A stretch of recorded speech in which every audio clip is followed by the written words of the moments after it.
සවස 6යි. මේ ශ්‍රී ලංකා ගුවන්විදුලි සංස්ථාවයි. මෙන්න ප්‍රවෘත්ති. සංස්කරණය අංජනා ලියනාරච්චි, ප්‍රකාශය ජානක සුනිත් බණ්ඩාර. පාස්කු කොමිෂන් වාර්තාව කාදිනල් හිමිපාරන්ට සහ මල්වතු අස්ගිරි මහනාහිමිවරුන්ට. යුද හමුදාවට එරෙහි ජිනීවා යෝජනාවට විරෝධය පළ කරමින් සිවිල් සංවිධාන කිහිපයකින් ස්විට්සර්ලන්ත තානාපති කාර්යාලයට සංදේශයක්. තවත් කොරෝනා ආසාදිතයෝ 475 දෙනෙක් සුවය ලබති. රජයේ සහතික මිලට ගොවීන්ගෙන් සහල් මිලදී ගැනීමට වීමෝල් හිමියෝ එකඟ වෙති. අමාත්‍යාංශ දෙකකට නව ලේකම්වරු පත් කෙරෙති. හමුදා පාලනයෙන් පසු අවුන් සාන් සුකී පළමු වරට අධිකරණය හමුවේ පෙනී සිටී. මේ ප්‍රවෘත්ති ශ්‍රී ලංකා ගුවන්විදුලි සංස්ථාවෙන්. පාස්කු ඉරිදා ප්‍රහාරය පිළිබඳව සොයා බැලූ ජනාධිපති පරීක්ෂණ කොමිෂන් සභා වාර්තාව මල්වතු පාර්ශවයේ මහානායක අතිපූජ්‍ය තිබ්බටුවාවේ ශ්‍රී සුමංගල ස්වාමින් වහන්සේට සහ අස්ගිරි පාර්ශවයේ මහානායක අතිපූජ්‍ය වරකාගොඩ ශ්‍රී ඥානරත්න ස්වාමින් වහන්සේට පිළිගැන්වේ. ජනාධිපති නීති අධ්‍යක්ෂ ජනරාල් හරිගුප්ත රෝහණදීර මහතා අද පෙරවරුවේ උන්වහන්සේ වෙත මෙම වාර්තා පිළිගන්වනු ලැබිය. මේ අතර කාදිනල් හිමිපාණන්ටද පාස්කු ඉරිදා ප්‍රහාරය පිළිබඳ සොයා බැලූ ජනාධිපති පරීක්ෂණ කොමිෂන් සභා වාර්තාව ලබා දුන් බව රෝහණදීර මහතා කියයි. ඒ පිළිබඳව අදහස් දක්වන ජනාධිපති නීති අධ්‍යක්ෂ ජනරාල් හරිගුප්ත රෝහණදීර මහතා. පාස්කු ප්‍රහාරය සම්බන්ධ ජනාධිපති කොමිෂන් වාර්තාව ජනාධිපතිතුමාට කොමිෂන් සභාව සමාජිකයන් විසින් බාර දෙනු ලැබුවා. ඊට පස්සේ අතිගරු ජනාධිපතිතුමා විසින් එය කැබිනට් මණ්ඩලයට යොමු කරලා ඊට පස්සේ පාර්ලිමේන්තුවට යොමු කරලා නීතිපතිතුමාටත් යොමු කරනු ලැබුවා. ඉන් අනතුරුව අද දින විශේෂයෙන් මේ පාස්කු ප්‍රහාරය සම්බන්ධයෙන් කාඩිනල්තුමා වෙත බාර දීම ප්‍රධාන කාරණයක් ලෙස ජනාධිපතිතුමා සැලකුවා. ඒ අනුව අගරදුගුරු කාඩිනල්තුමාට අද නීත්‍යානුකූලව නිල වශයෙන් පාස්කු ප්‍රහාරය සම්බන්ධ වාර්තාවේ මුල් පිටපතක් ලබා දෙනු ලැබුවා. ඒ වගේම අද දින මල්වත්තේ මහානායක හිමිපාණන්ට සහ අස්ගිරියේ මහානායක හිමිපාණන්ටත් මේ පාස්කු වාර්තාවේ අවසන් වාර්තාව අද දින නිල වශයෙන් පිළිගන්වනු ලැබුවා. ජෙනීවා මානව හිමිකම් කොමිසමේ ශ්‍රී ලංකා යුද හමුදාවට එරෙහි යෝජනාව ඉදිරිපත් කිරීමට විරෝධය පළ කරමින් සිවිල් සංවිධාන කීපයක් කොළඹ පිහිටි ස්විට්සර්ලන්ත තානාපති කාර්යාලයට අද සංදේශයක් බහර දී ඇත. ඉන්පසු කොළඹ පිහිටි ජගත් සංවිධාන කාර්යාලයේ ඉදිරිපිටට පැමිණ එම සිවිල් සංවිධාන එකමුතුව විරෝධතාවක්ද පළ කර ඇත. මේ අතර මානව හිමිකම් කොමසාරිස්තුමිය ශ්‍රී ලංකාවට එරෙහිව ගෙන යන පක්ෂග්‍රාහී වැඩපිළිවෙල හෙලා දකින බව මහාචාර්ය ජී.එල්. පීරිස් අමාත්‍යවරයා පවසයි. ශ්‍රී ලංකා පොදු ජන පෙරමුණේ මාධ්‍ය හමුවට අද එක්වෙමින් අදහස් දැක්වූ මහතා. වාර්තාවේ පදනම වැරදි. අපේ රටට යුක්තිය ඉෂ්ටවන විදිහට සකස් කරන ලද වාර්තාවක් නෙවෙයි. දැන් කතා කරනවා යුද අපරාධ ගැන. යුද අපරාධ කරපු පුද්ගලයන් කොහෙද ඉන්නේ? යුද අපරාධ පැහැදිලිව කරපු අය. කියන්නේ පැහැදිලි සාක්ෂි තියෙනවා. ඒ අය ජීවත් වන්නේ මේ රටේ නෙවෙයි අපේ රට ලුහු බැඳගෙන යන රටවල්. අවුරුදු 12ක් 14ක් අතර ළමයින් බලාත්කාරයෙන් පාසල් වලින් පැහැරගෙන යුද කටයුතු වලට සම්බන්ධ කළා. ඒ ළමයින්ගේ කරේ සයනයිඩ් කරල් එල්ලපු අය අද කොහෙද ජීවත් වන්නේ? ඡායාරූප තියෙනවා. ඉතින් වෙන මොකද්ද අවශ්‍ය සාක්ෂිය? ජාත්‍යන්තර නීතිය යටතේ ඒවා බරපතල යුද අපරාධ. මාධ්‍යවේදීන්ගේ මෙන්ම සියලු පුරවැසියන්ගේ අයිතිවාසිකම් සුරක්ෂිත වන පරිදි පුවත්පත් මණ්ඩල පනත යාවත්කාලින විය යුතු බව ආචාර්ය කෙහෙලිය රඹුක්වැල්ල අමාත්‍යවරයා පවසයි. ඒ තුළ කිසිදු මාධ්‍ය මර්ධනයක් සිදු නොවේ. මාධ්‍ය ලේකම්වරුන්ගේ සංසදයේ විධායක කමිටු නිලධාරීන් සමග අද පැවති සාකච්ඡාවකදී ඇමතිවරයා මෙම අදහස් පළ කළේය. ජනමාධ්‍ය අමාත්‍යාංශ ශ්‍රවණාගාරයේදී එය පැවැත්වින. වර්තමානයේ නව මාධ්‍ය රැසක් මාධ්‍ය ක්ෂේත්‍රයට එක්ව තිබේ. ඊට අනුකූලව පුවත්පත් මණ්ඩල පනත යාවත්කාලීන කළ යුතුය. ඊට යම් අයෙකු විරුද්ධ වන්නේ නම් එය පසුගාමී තත්ත්වයක් බවද ඇමතිවරයා සඳහන් කළේය. මාධ්‍ය ආචාර ධර්ම සාධාරණ පදනමක් මත ගොඩනැංවීම අවශ්‍ය වෙයි. ඊට අගයක් ලබා දිය හැකි නීති රාමුවක් අවශ්‍ය වේ. මාධ්‍යවේදීන්ට මෙන්ම මාධ්‍ය ලේකම්වරුන්ටද දෙස් විදෙස් පුහුණුව ලබා දීම, වැඩමුළු පැවැත්වීම, නීතිය පිළිබඳ අවබෝධයක් ලබා දීම යන කරුණු පිළිබඳවද මෙහිදී අවධානය යොමු විය. මෙහිදී අදහස් දැක්වූ ජනමාධ්‍ය මාත්‍යවරයා මට තියෙනවා වගකීම් දෙකක්. එකක් තමයි මාධ්‍ය ඇමතිවරයා හැටියට මාධ්‍ය කරුවන්ගේ මාධ්‍ය සම්බන්ධ සියලු දෙනාගේ වගකීම් සහ ඔවුන්ට තියෙන ඔවුන්ගේ වමනා එපාකම්, සාධාරණ වමනා එපාකම් සහ ඔවුන්ගේ ක්‍රියාකලාපයන් සම්බන්ධ ඔවුන්ට දෙන්න පුළුවන් සහයෝගය ලබා දෙන්න. ඒ වගේම මට තියෙනවා වගකීමක් මිලියන 21ක් ඉන්න මේ රටේ ජනතාවගේ අයිතිවාසිකම් රැකෙන වගකීමත් මට බොහොම පැහැදිලිව තියෙනවා. ඒ දෙකම තුලනය කරගන්නට ඕනේ. මේක ඒකපාක්ෂිකව කරන්න බෑ. එක කාලෙක කතා කරා ක්‍රිමිනල් ඩෙෆර්මේෂන් ගැන. ඒක දැන් අවුට්ඩේටඩ්. එහෙම නැත්නම් ඒක සුදුසු නැහැ කියන මත. හැබැයි ඒක සුදුසු නැහැ කියන එක හරි. අපි පිළිගත්තා. හැබැයි මට යාන්ත්‍රණයක් ඕනේ. කාගේ හරි පුද්ගලයෙක්ගේ පුරවැසියාගේ අයිතිවාසිකම් රැකෙන ප්‍රශ්නකුත් මෙතන තියෙනවා. ඕනෑම කෙනෙකුට ඕනෑම දෙයක් ලියලා ඒක පත්තරයක ප්‍රධාන ශිෂ්‍යය හැටියට අරගෙන පස්සේ මේක ඔය කියන මණ්ඩලවල තියෙන තත්ත්වයන් එක්ක ගිහිල්ලා කොහේ හරි 8 වෙනි පෙට්ටියේ ගිනි පෙට්ටියක් විතර දාලා කනගාටුව ප්‍රකාශ කරනවා කියනකොට වෙන ඩැමේජ් එකේ සමහරකේ දරුවන්ට එවැනි දේවල් වලට කවුද වගේ කියන්නේ? තවත් කොරෝනා ආසාදිතයෝ 475 දෙනෙකු අද දිනේදී සුවය ලබා පිටත්ව ගොස් ඇතැයි වසංගත රෝග විද්‍යාංශය නිවේදනය කරයි. ඒ අනුව සුවය ලැබූ මුළු සංඛ්‍යාව 79422කි. කොරෝනා මරණ 471ක් මෙරටින් වාර්තා වේ. වෛද්‍ය අධීක්ෂණය යටතේ ප්‍රතිකාර ලබන සංඛ්‍යාව 3349කි. ලෝකයේ සමස්ත කොරෝනා ආසාදිතයන්ගේ සංඛ්‍යාව 11,47,38,582කි.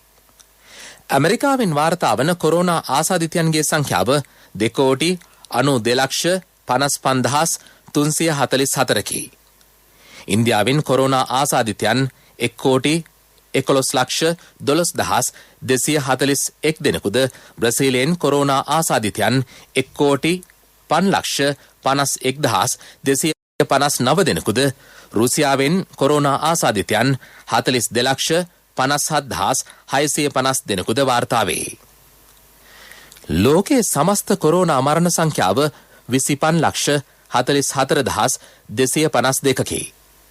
ඇමරිකාවෙන් කොරෝනා මරණ 5,25,776ක් වාර්තා වේ.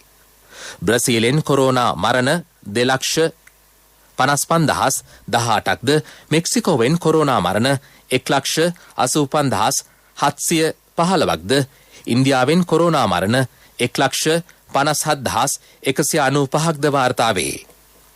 බ්‍රිතාන්‍යයෙන් වාර්තා වන කොරෝනා මරණ සංඛ්‍යාව 1,22,849කි. කොරෝනා ආසාදනයේ වී සුවය ලැබූ සමස්ත සංඛ්‍යාව 9,2,94,929කි. ඇමරිකාවෙන් වාර්තා වන සුවය ලැබූ මුළු සංඛ්‍යාව 1,96,94,306කි. ඉන්දියාවෙන් සුවය ලැබූ 1,07,86,457ක් ගැන වාර්තා වේ. මේ ප්‍රවෘත්ති ශ්‍රී ලංකා ගුවන්විදුලි සංස්ථාවෙන්.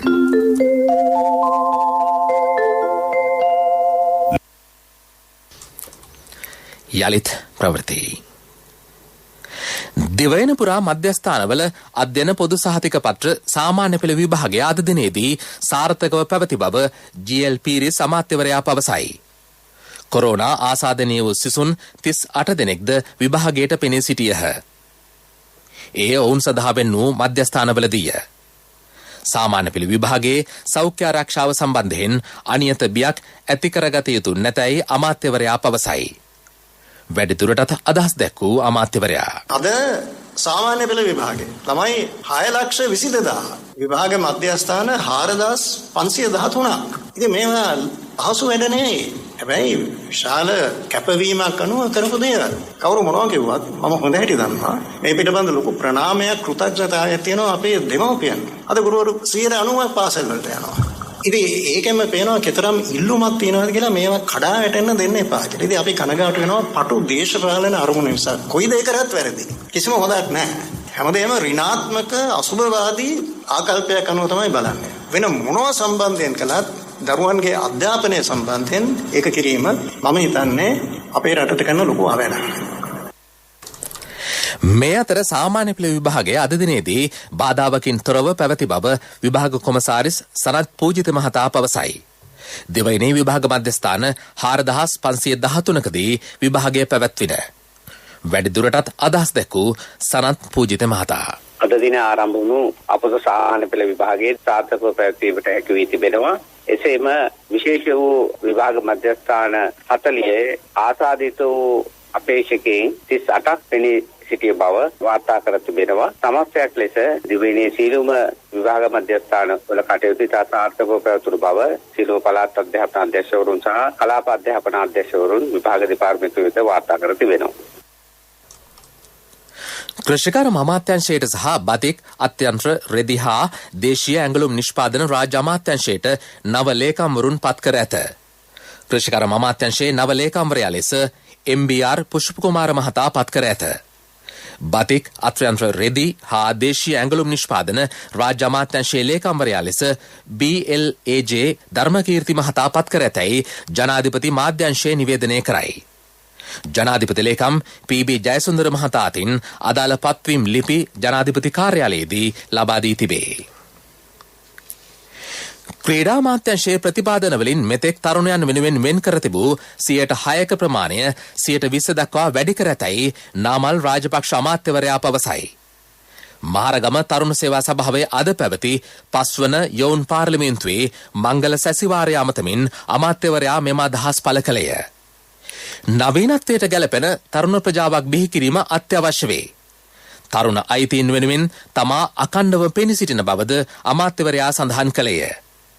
වැඩිදුරටත් අදහස් දැක්වූ නාමල් රාජපක්ෂ අමාත්‍යවරයා. අපි ඔබෙන් බලාපොරොත්තු වෙන්නේ නැහැ ගරු කතානායකතුමනි දියවන්නාවේ අපේ වර්තමාන පාර්ලිමේන්තුවේ කාබන් කොපියක් වෙන්න. ලෝකේ තියෙන ප්‍රධානතම මාකටිං වර්ඩ් එක. මාකටිං ටූල් එක තමයි ඩෙමොක්‍රසි. ඩෙමොක්‍රසි තරම් ලෝකේ මාකට් කරන්න පුළුවන් ටූල් එකක් නැහැ. හැබැයි ලෝකේ මාකට් කරන්න අමාරුම ලෝකේ පිළිතුරක් දෙන්න අමාරුම කාරණය තමයි රෙස්පොන්සිබිලිටි. වගකීම්. අපි අයිතීන් වෙනුවෙන් සටන් කරන අපි කී වතාවක් අපේ වගකීම් වෙනුවෙන් අපි සටන් කරලා තියෙනවද? එහෙමනම් ඔබේ අයිතිය වෙනුවෙන් ඔබ සටන් කරනවා හා සමානව ඔබේ වගකීම වෙනුවෙන් ඔබ සටන් කළ යුතුයි කියලා අපි විශ්වාස කරනවා. ඔබේ වගකීම ඔබ ප්‍රජාතන්ත්‍රවාදයේ භුක්ති විඳිනකොට ඔබේ අයිතිය භුක්ති විඳිනකොට අයිතිය භුක්ති විඳීම තුල තවත් කෙනෙක්ගේ අයිතියක් නැති වෙනවා. ඔබ කතා කිරීමේ නිදහස භුක්ති විඳිනකොට ඒ කතා කිරීමේ නිදහස තුලින් තවත් කෙනෙක්ගේ චරිතය ඝාතනය වෙනවා. ඔබ ක්‍රියා කිරීමේ නිදහස භුක්ති විඳිනකොට ඔබේ ක්‍රියාව නිසා තවත් ජන කොට්ටාසක සමාජයක ජීවත් වීමේ අයිතිය නැති වෙනවා. එවැනි ප්‍රජාතන්ත්‍රවාදයක පළක් නැහැ. එමනම් ප්‍රජාතන්ත්‍රවාදය සහ අපේ අයිතිය ගැන කතා කරන තරුණයාට වගකීම ගැන කතා කර යුතු යුගය සහ වගකීම් භාරගෙන ඒ වගකීම් ක්‍රියාවට නැංවීමේ යුගය එළඹිලා තියෙනවා කියන දැඩි විශ්වාසය සහ අධිෂ්ඨානය අපි ඉන්නේ. කොරෝනා වසංගතය හමුවේ හිසෙස වූ රටවල් අතරින් දසවන ස්ථානය ශ්‍රී ලංකාවට හිමිව තිබේ. පසුගිය මාස 6ක කාලයේදී රජය ගෙන ගිය ජනහිතකාමී වැඩපිළිවෙල හේතුවෙන් දේශීය ආර්ථික ප්‍රතිපත්තියක් යටතේ රටේ ආර්ථික මට්ටම ඉහළ නැංවීමට හැකියාව ලැබී ඇතැයි ශ්‍රී ලංකා පොදුජන පෙරමුණු තරුණ සංවිධානය කියයි. එම සංවිධානයේ මාධ්‍ය ඒකකය නිවේදනයක් නිකුත් කරමින් පෙන්වා දෙන්නේ බැංකු සමග ඒකාබද්ධව ජනතාවට සහන සැලසීමේ විශේෂ වැඩපිළිවෙලක්ද ක්‍රියාත්මක බවයි. අඩු ආදායම් ලාභීන්ට සහන පොලි යටතේ ණය ලබා ගැනීමට හැකි ක්‍රමවේදයක් සකස් කරේ. ශ්‍රී ලංකා පොදුජන පෙරමුණු තරුණ සංවිධානයේ බුද්ධික වික්‍රමාදර මහතා පැවසුවේ ජිනීවාහි මෙරට රණවිරුවන් බිල්ලට දෙමින් ඉදිරිපත් කර ඇති යෝජනාව සම්පූර්ණයෙන් ප්‍රතික්ෂේප කරන බවයි.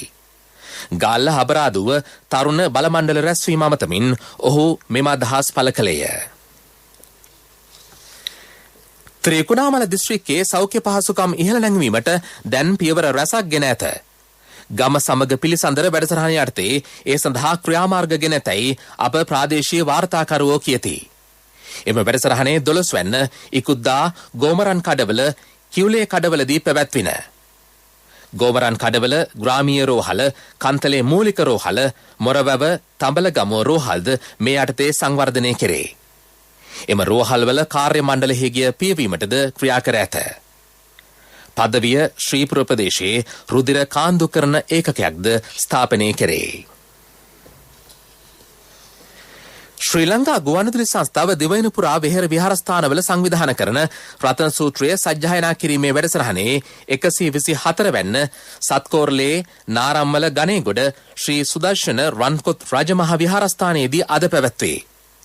ඒ පිළිබඳව අදහස් දක්වන විහාරාධිපති පිරිවෙන් සහකාරාධ්‍යක්ෂ පූජ්‍ය බැදිගමුවේ අබේතිස්ස ස්වාමීන් වහන්සේ සදහවත් පින්නතුනේ කොරෝනා වසංගතයෙන් මුළු රටම වැසීමට පත් වූ මොහොතක් මේ එවැනි අවස්ථාවක මේන් මිදීමට අප ඔබට කළ හැකි දේ සිදු කළ යුතුයි. බෞද්ධ ඉතිහාසය තුල දක්නට ලැබෙනවා දඹදිව විශාලා මහනුවර රෝග බිය, දුර්භික්ෂ බිය, අමනුෂ්‍ය බිය යන තුන් බිය ඇති වෙච්ච මොහොතේ රතන සූත්‍රය දේශනා කරලා සුවපත් වූ නගරයක් බවට පත් කළ බව. ශ්‍රී ලංකා ගුවන්විදුලි සංස්ථාව මගින් දිවයිනේ වෙහෙර විහාරස්ථාන මුල් කරගෙන රතන සූත්‍රය දේශනා කරලීම ආලෝකිත වූ සමාජශීලී ජනහිතසුව පිණිස පවත්නා වූ කටයුත්තක් බව දීපත් කරන්න ඕනේ. මේ සත්කාරය සත්කෝරළේ නාරම්මල ගණේගොඩ ශ්‍රී සුදර්ශන රන්කොත් රජමහා විහාරස්ථානයේදී පැවැත්වීමට කටයුතු සංවිධානය කරලා තියෙනවා. ගුවන්විදුලි සංස්ථාව මුල් වී සිදු කරනු ලබන රතන සූත්‍ර දේශනාවයි මේ විහාරස්ථානයේ පැවැත්වෙන්නේ. එය අද සවස් 6:30ට සජීවීව විකාශය කරන මේ උතුම් රතන සූත්‍ර දේශනාව ශ්‍රවණයෙන් ඔබ සැමට නිදුක් නිරෝගී චිරජීවනය සලසා ගන්නා ලෙස කාරුණිකව සිහිපත් කරන්න කැමැතියි. පෙරුවන් සරණයි.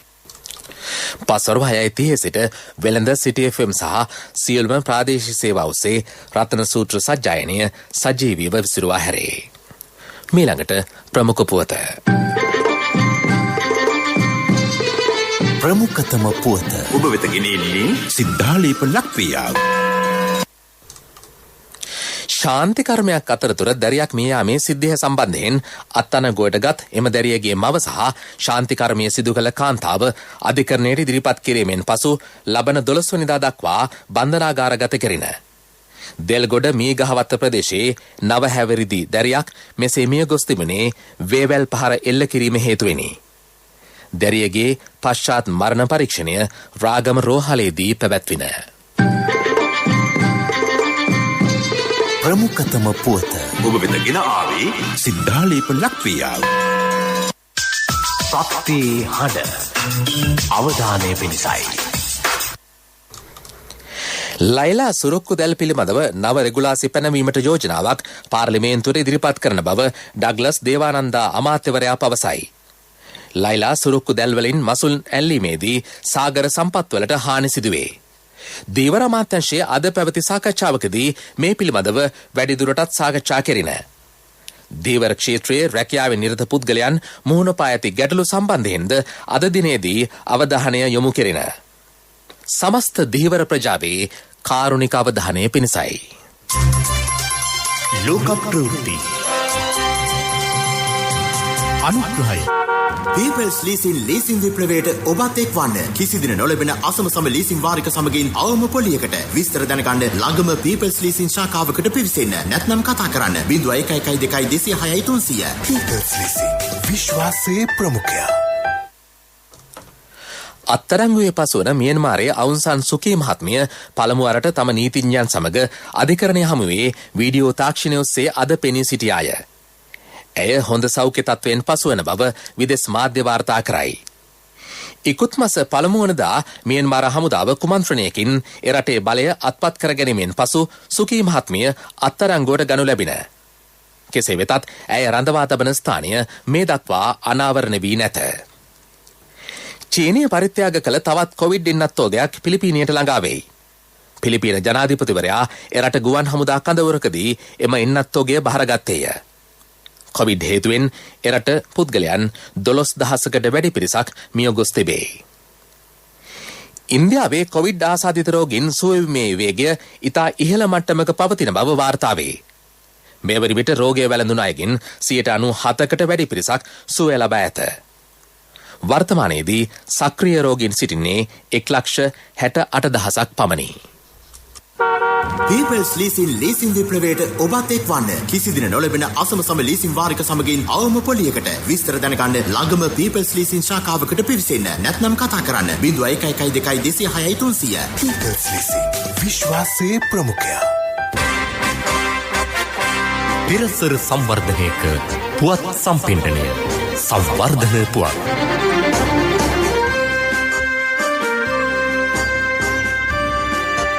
ගමනාගමනයේදී හා ප්‍රවාහනයේදී ජාතික ප්‍රවාහන වෛද්‍ය ආයතනයේ සිදු කරන්නේ විශාල කාර්යභාරයක්. අලුතින් යාවත්කාලීන වූ වෛද්‍ය මාර්ගෝපදේශයන්ගේ ආධාර මත බොහෝ ආබාධිත පුද්ගලයින්ට රියදුරු බලපත්‍ර ලබාගත හැකි ක්‍රමවේදයක්ද මේ වන විට සකස් කර තිබෙනවා. පසුගිය සමයේ ජනතාවගෙන් බොහෝ චෝදනා එල්ල වූ මෙම ආයතනය අද වන විට ජනතා ප්‍රසාදයට ලක් වූ ආයතනයක් බවට පත්ව තිබෙනවා. ඉදිරියේදී ජනතාවට සහන රැසක් ලබා දීමට ජාතික ප්‍රවාහන වෛද්‍ය ආයතනය සූදානම්. මේ ඒ පිළිබඳව පැහැදිලි කරන ජාතික ප්‍රවාහන වෛද්‍ය ආයතනයේ සභාපති වෛද්‍ය සවීන්ද්‍ර ගමගේ මහතා. ජාතික ප්‍රවාහන වෛද්‍ය ආයතනය මිනිස්සුන්ට බොහොම සංවේදී සහ අත්‍යවශ්‍ය ආයතනයක්.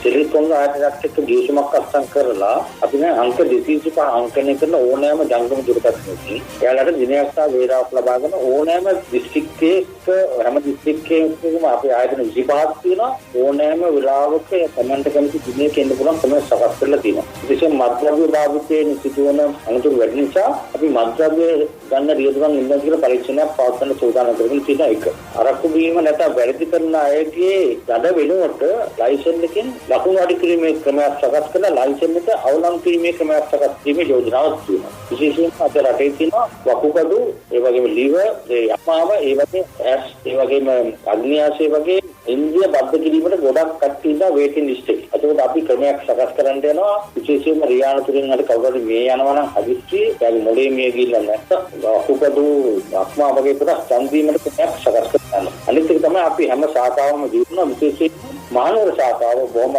ඉදිරියටදී අපි නව තැනකට ගිහිල්ලා අපි හෙට අපි ඒක හොඳ ශෝභාවචනකට දිනු කරන්න යනවා. පිරසර සංවර්ධනයක පුවත් සම්පින්ඩනය සංවර්ධන පුවත් ඔබ වෙත ගෙනෙන්නේ CIB අවුරුදු සමගින් මාර්තු 1 වෙනිදා සිට මාර්තු 15 දක්වා සෑම බිල් පතකටම වටිනා තෑගි අපේම තැනකින් අපේම දෙයක් CIB. පිරසර සංවර්ධනයක පුවත් සම්පින්ඩනය සංවර්ධන පුවත් ඔබ වෙත ගෙන ආවේ CIB අවුරුදු සමගින් මාර්තු 1 වෙනිදා සිට මාර්තු 15 දක්වා සෑම බිල් පතකටම වටිනා තෑගි අපේම තැනකින් අපේම දෙයක් CIB.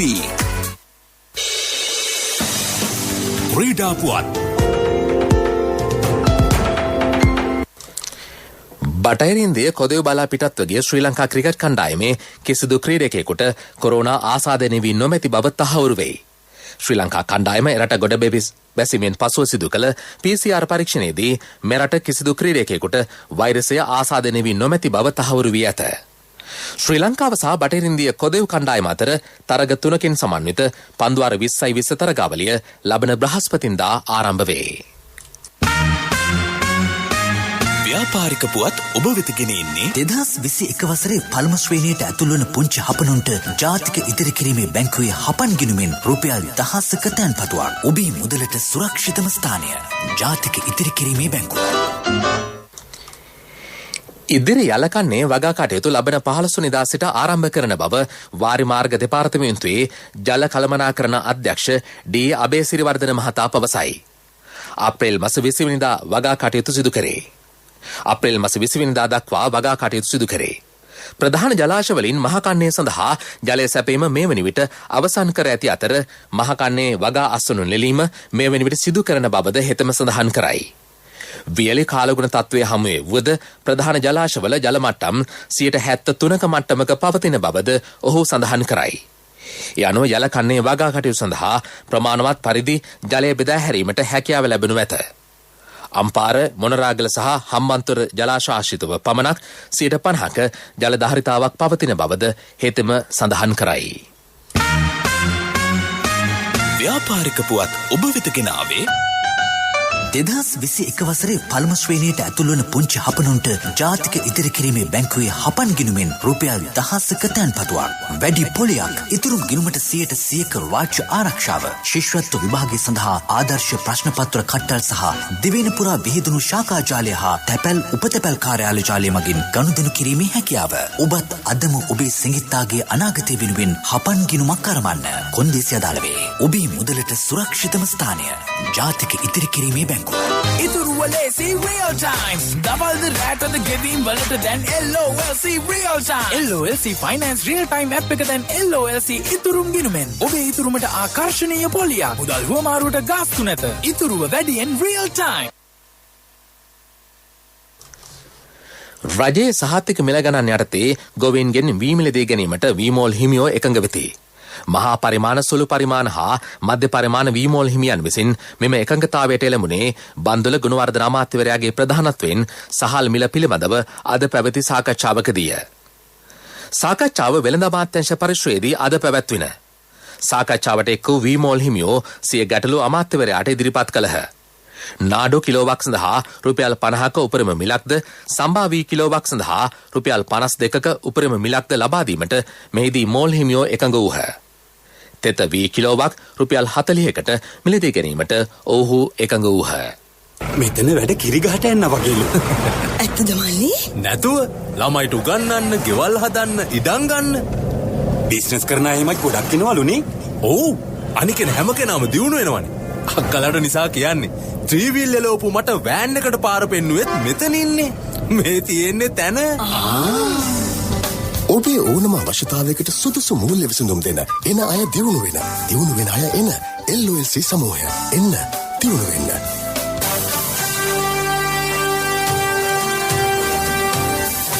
කාලගුණ වාර්තාව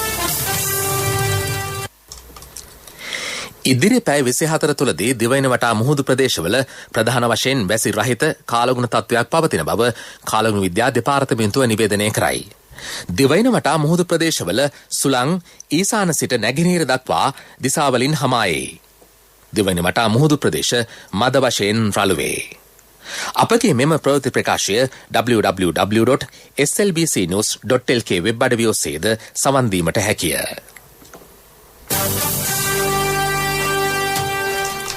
යලි සිරස්තල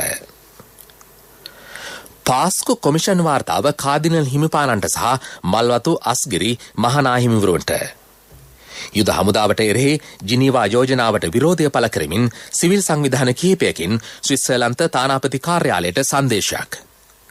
තවත් කොරෝනා ආසාදිතයෝ 475 දෙනෙක් සුවය ලබති. රජයේ සහතික මිලට ගොවීන්ගෙන් වී මිලදී ගැනීමට වීමෝල් හිමියෝ එකඟ වෙති. අමාත්‍යංශ දෙකකට නව ලේකම්වරු පත් කෙරෙති.